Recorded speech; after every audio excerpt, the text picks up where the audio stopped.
Talking a lot about making, and as you say, the maker movement, it might not be a useful term anymore. Because it's kind of like calling something the eating movement. And eating is quite good for a number of different things. And you can have specific spaces set up and optimized to eat together. And, we call them restaurants or we call them shops So it just kind of feels like, as you say, it's too big an umbrella. It's not saying what kind of a thing it actually is. And it's not, when we say makerspace, it doesn't describe the characteristics of each space. So I kind of want to say, come to you, Eddie, particularly. Mm-hmm. You've come from Fab Lab in Manchester, and the design of that space was optimized for the futures that it was promising. Mm. And now you're here, you've got making rooms. What's your experience of designing a space here, now, based on what you actually know is possible within them? Yeah, I think that when we launched the Manchester Lab, that was very much focused on industry, skills and industry. So it was looking at manufacturing in particular, and it was looking at the future skills that manufacturers would need to be competitive in the future, and the technologies that they may adopt. And so it was very much designed around that area. But then I think as things have moved on, and as this kind of maker movement has grown around these, because it was, no one had heard of the maker movement back in 2010. Well, it wasn't a big thing. And I think we've started to see this convergence of art, creative sector, and manufacturing. Mm-hmm. And I think the making rooms has brought those two things together much more. Because Fab Lab Manchester was focused on manufacturing, this making rooms is now focused on manufacturing and the arts. So, and I think back 100 years ago, you had artisans. They were the manufacturers and they were the artists. They weren't, these kind of the furniture and the chairs and these things you see in here were created by artisans. They were manufacturers. Look at the Royal Society for the Arts and Manufacture. Yeah. And it was only the mass manufacturing that came in that separated those two things into different sectors. And I think while the technology is not the main thing here, it's certainly a big enabler that's enabling moving back towards more cottage industries where the arts are coming back into manufacturing and back into the design of products, not just artworks. And I think that's what we're trying to do with the making. We're not just having 3D printers and laser cutters and electronics. We've got potter's wheels, we've got spray painting, we've got, there's sculpting. It's really important to be, I'm looking at it from an economic perspective. For the country to grow competitively, we need to be bringing art and design and creativity much more into the products now that we're designing and making, because there's no escaping the fact that all the commodity products and all the products can be made so much cheaper elsewhere in the world. So we need to be adding in the design, which is the value that people see, and which people are now demanding more of, because we're a society that isn't just buying commodities, it's buying high-value products. So to kind of, as an elongated answer to the question, the Making Moves is trying to help with the movement of that forward. I like that because you're flagging the separation into specialisms that happened between manufacturing and arts and culture meant we lost something, and almost maker spaces and some of these maker cultural interventions are a solution, but maybe they're not a permanent solution. Maybe they're a kind of transitional. In what way are they different from the science galleries we were promised in the 70s would solve everything? You tell me. I wasn't in the 70s. But I think every time there's a kind of solution, and the question is this round any different? And I think to some extent, potentially it is, because it's connected to something that everyone can do. Not just everyone could be interested in or should do, or there is a really big range of things that makerspaces can do. They can be the community center. Like in Denmark, they have a kind of attempt to bring making into libraries, but not as a fab lab. So not at the highest level, which is slightly daunting also even for the librarians, but at a lower level where they're beginning to understand that this is the cultural house should include making. And I think in that sense, maybe the answer is that it is different. I think we've got to be careful, because I mean, when we first got into the Fab Lab movement and the kind of movement, we kind of went ahead with all our business plans, assuming that everyone wants to be a maker. And that was a good lesson to learn kind of early on, that not everyone wants to make. And it's still the case now, is we can't assume that this is the solution to everything because everyone wants to come and make their own stuff. They don't. A lot of people want to buy stuff. They don't want to make, it's a certain type of person that wants to make their own stuff and they want to do this. And that's the people we can satisfy, and we can give the tools and the spaces and the technologies and the communities to actually enable that to happen. But it's not, I don't see the maker movement as a solution to all the world's problems. I wonder if it never intended to be, I don't think. I was going to say, a lot of people who come into the museum don't think they can actually make, so they don't identify themselves as makers. And so it's about empowering sometimes people to view themselves differently and almost unlock the potential that they might have, not just to become makers, but to develop skills in many assets. But it also offers that sense of community and connection with people, so that isolation is a big thing at the moment, and I think people are wanting those connections with people, and that's what sort of the museum setting also provides in terms of having that space where you can come and connect with people and share ideas and knowledge in a open environment. Fantastic. And they're dealing with the museum, the future of the museum. They're not coming to make. They're kind of being part of it, but you're using making in order to get that. Yeah, and they're helping us make it. So it's not us making it, it's us together making it.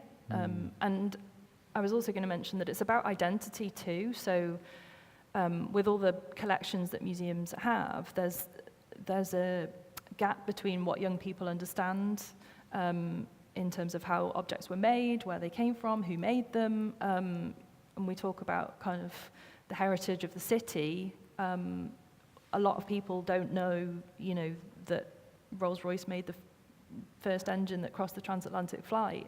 So it's empowering people to think differently about their city, but about themselves too. And I think that's quite important. And it's addressing need. So we come back to this need thing. It's about audience needs. So making is almost addressing needs of skills, the needs of a community. Yeah. Is there a risk in that, though? Is there a risk that in having this kind of grassroots but with investment maker movement, we're aiding and abetting the austerity? Is this somewhere where the maker movement is responding to needs and is becoming a stopgap that masks some of the other political and cultural decisions that have been made about how and where people learn about things? I think the thing with movements, as we're calling it, is they grow out of situations. And I think one of the potential reasons why the movement has grown so rapidly is possibly because of the recession and the cutbacks, that people then want to go out and make their own stuff and solve their own problems. And I think it was the recession probably caused quite a lot of kind of concern, especially amongst the young population, in their trust in government.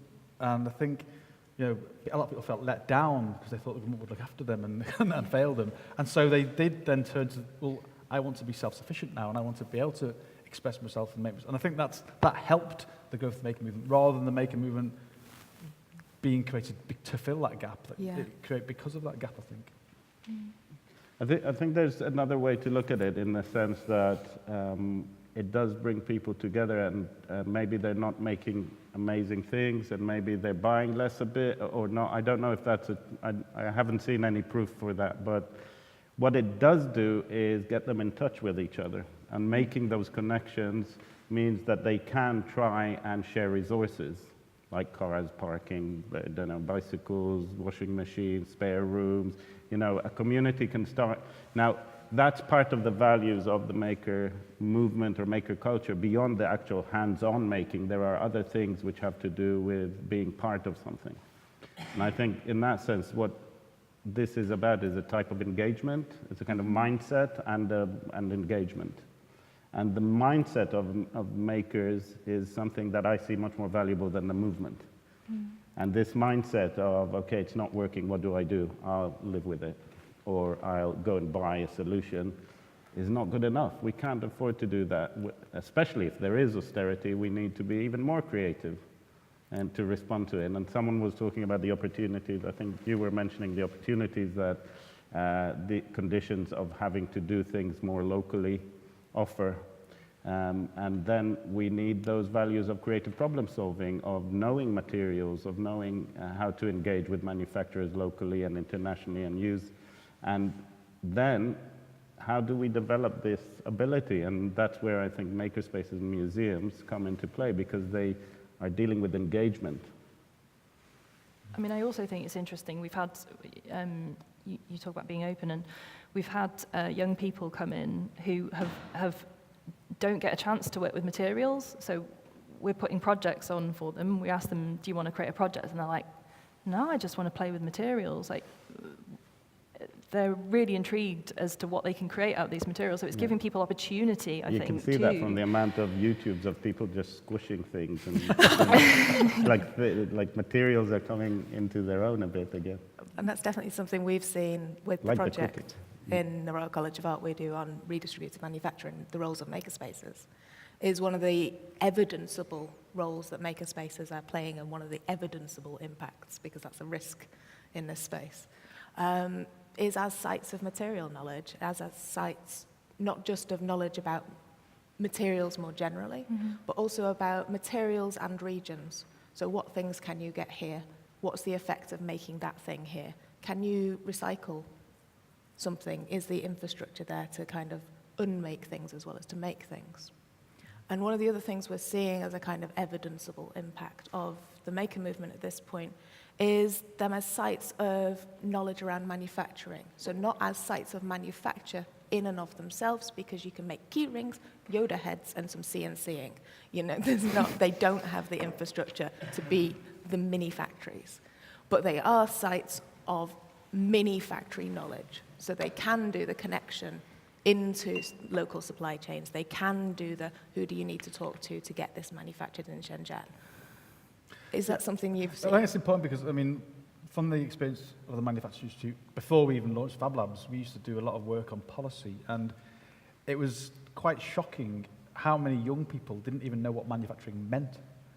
So young people, you know, a lot of young people assume that you got products by going to a shop and buying them, and they didn't even think past the shop of where they've come from.